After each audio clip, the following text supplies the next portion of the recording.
These are the only 3 exercises you need for the lower chest. You know that feeling of looking in the mirror and realizing something is missing in the lower part of your chest. A lot of people don't even notice this at the beginning of their training journey, but after a while, when the physique starts taking shape, a clear deficiency becomes evident right there in the lower chest. What's interesting is that we often focus so much on adding size and definition to the upper and middle portions of the chest that we don't even realize how much we're neglecting this other region. When it comes to body aesthetics, the chest, along with the abs, represents the entire front part of your torso. If the lower chest is underdeveloped, you end up with that broken chest look, with a gap at the bottom that throws off the overall symmetry.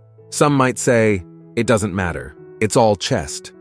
But the truth is, when we specifically target each portion of the muscle, we improve both the effectiveness and balance of our development. And this isn't just for those who want to compete. Even if you just want to look in the mirror and be proud of what you see, balancing every region of the chest creates a much more appealing look. There's also a functional aspect. The chest isn't just for pushing weights horizontally, like in a flat bench press. Many sports movements and everyday activities require this lower portion to be strong as well, whether it's generating an upward push or stabilizing certain actions involving the torso and arms. So, it's worth having the mindset that every exercise variation has its purpose. That's why today, you'll see the 3 best exercises to give insane emphasis to the lower chest and speed up hypertrophy gains. They're not magic. They won't work miracles, but if applied consistently and correctly, with flawless execution, they'll completely transform the appearance of your chest. And stick around until the end, because throughout these sections, you'll see how these exercises can fit perfectly into your training routine without clashing with the other movements you're already doing. The first exercise on the list to seriously activate the lower part of your chest is the high pulley crossover. A lot of people underestimate this movement, thinking cables are just for finishing touches, but the truth is, if you adjust a few specific details, you can turn it into a powerful hypertrophy stimulus. The high pulley crossover allows for strong isolation of the contraction in the inner and lower chest. The positioning of the cables coming from above makes the contraction phase at the end of the movement more intense in the lower part of the chest, especially if you cross your hands down in front of your abs. Plus, since we're using cables, the tension remains constant throughout the entire range of motion. This prevents those dead spots that often happen in barbell or dumbbell exercises, where gravity can reduce tension at certain angles. How to perform it correctly? Start by adjusting the pulley to the highest position or slightly above shoulder height. Depending on the machine, you may need to set it all the way to the top. Grab the handles with your palms facing down or slightly inward.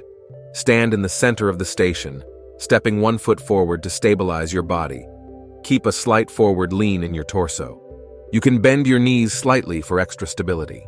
Begin the movement by opening your arms, feeling your chest stretch. Then, pull the cables downward and forward, imagining your hands meeting at your belly button or just below it. The key part: when you reach the front, try to squeeze your chest as much as possible, feeling the contraction in the lower region. Then, return to the starting position with control. Tips to intensify the movement. Tip 1. A very effective trick is to hold the contraction for a second or two when your hands are closest together. In that moment, focus on squeezing the lower chest as hard as you can. You can adjust your foot position, but try to keep your torso stable. Too much movement will cause you to lose chest tension. Tip 2. Playing with the angle also helps. Some people like to finish the movement by crossing one hand over the other. If you do this in moderation, you can increase the feeling of activation in the inner chest. Common mistakes to avoid. Using body momentum. If you're swinging too much, you're probably using more weight than you can control. It's better to lower the weight, use only your arms in the movement, and really feel the contraction in the target muscle. Not aligning your spine, maintaining posture is crucial. An exaggerated curve in your lower back or shoulders makes the movement less effective and can cause pain. Turning the movement into a straight crossover. If you're pulling at too high of an angle or at chest level, you lose emphasis on the lower portion. Adjust your grip and torso angle to feel the load lower down. Trust me, when done correctly, you'll feel the muscle working in a completely different way, with a much more localized contraction. That's why we always emphasize here on the channel that having access to quality content makes all the difference in your long-term results. So if you're not subscribed yet, take a moment to do that now and don't miss any valuable tips. Exercise number 2, dips. This movement is a true classic for chest and triceps training, but some execution variations can direct more tension toward the lower chest. Dips work a lot on the pushing region of the torso, which involves both the triceps and the chest. However, when you lean your body forward, you increase chest activation, and the lower portion gets a lot more emphasis during both the descent and ascent phases. It's a multi-joint movement that demands more from your overall strength, which can create a powerful hypertrophic stimulus, especially if you already have a strength base. How to perform it correctly? First, support yourself on the parallel bars with your arms extended. Here's something to watch for. If the bars are too far apart, try to keep your elbows close to your torso. If they're too close together, be careful not to overload your shoulders in the wrong way. Then lean your torso slightly forward. This inclination is what maximizes chest engagement. Lower yourself in a controlled manner by bending your elbows.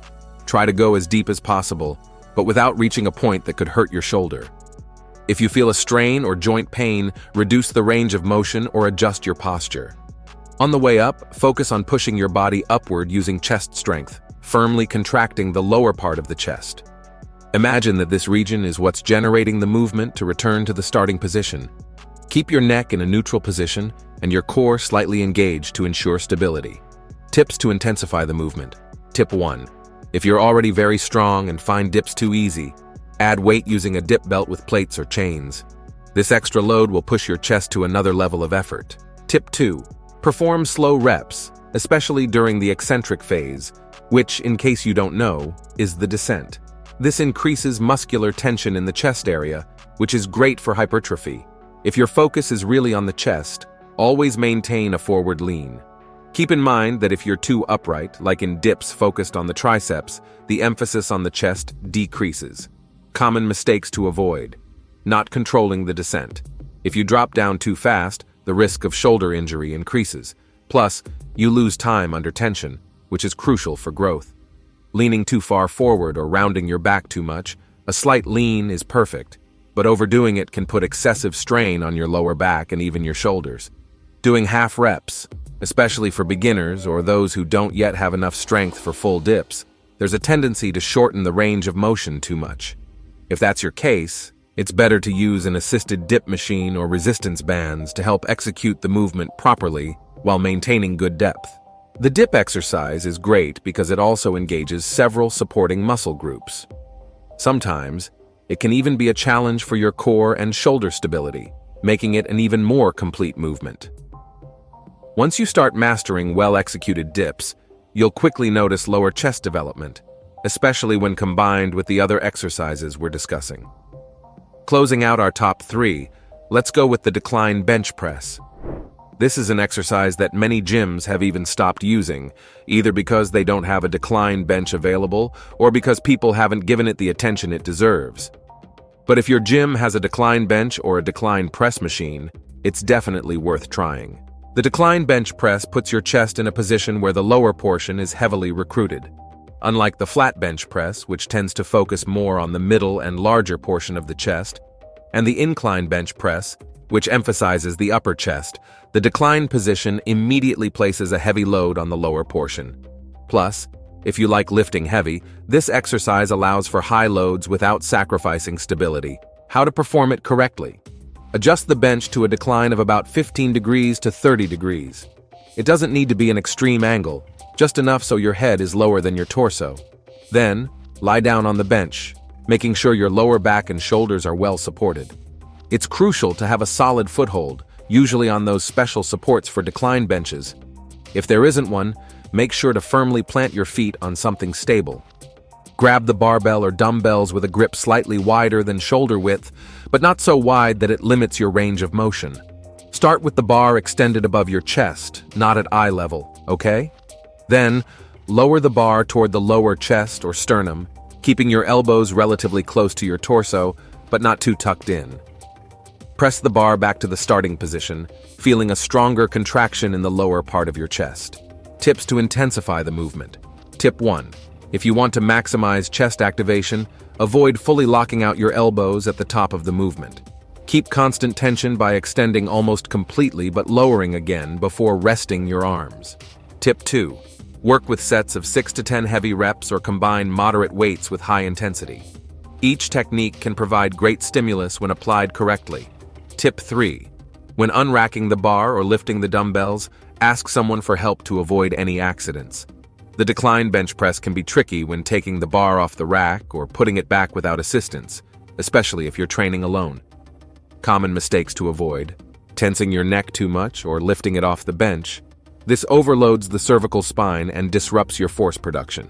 Keep your head supported at all times. Neglecting your lower back. Some people try to arch their back too much during the decline bench press, but this is unnecessary. The bench is already inclined. Maintain a firm and stable posture, letting the bar drift toward your neck. This usually happens due to a lack of focus during the descent or an incorrect grip. Be careful to lower the bar to the right height, aiming for the lower chest region. If your gym has a decline press machine, that's another excellent way to perform this exercise. The machine version can offer more stability since you don't have to worry about balancing the bar, allowing you to focus entirely on muscle contraction.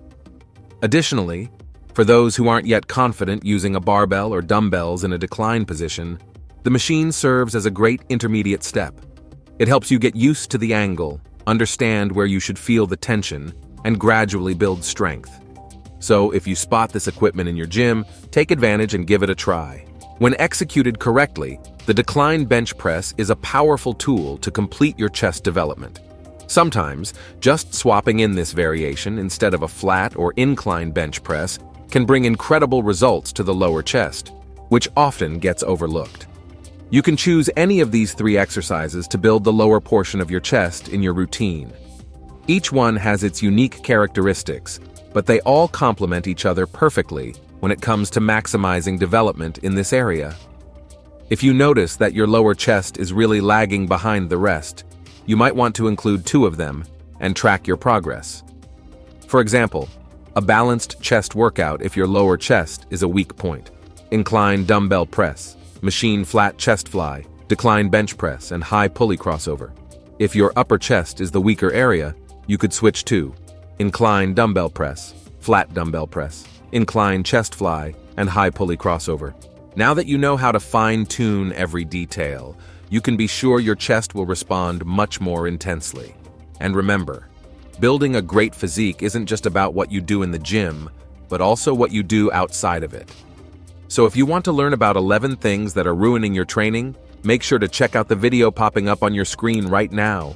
Thanks for watching, and may God bless you, my friend.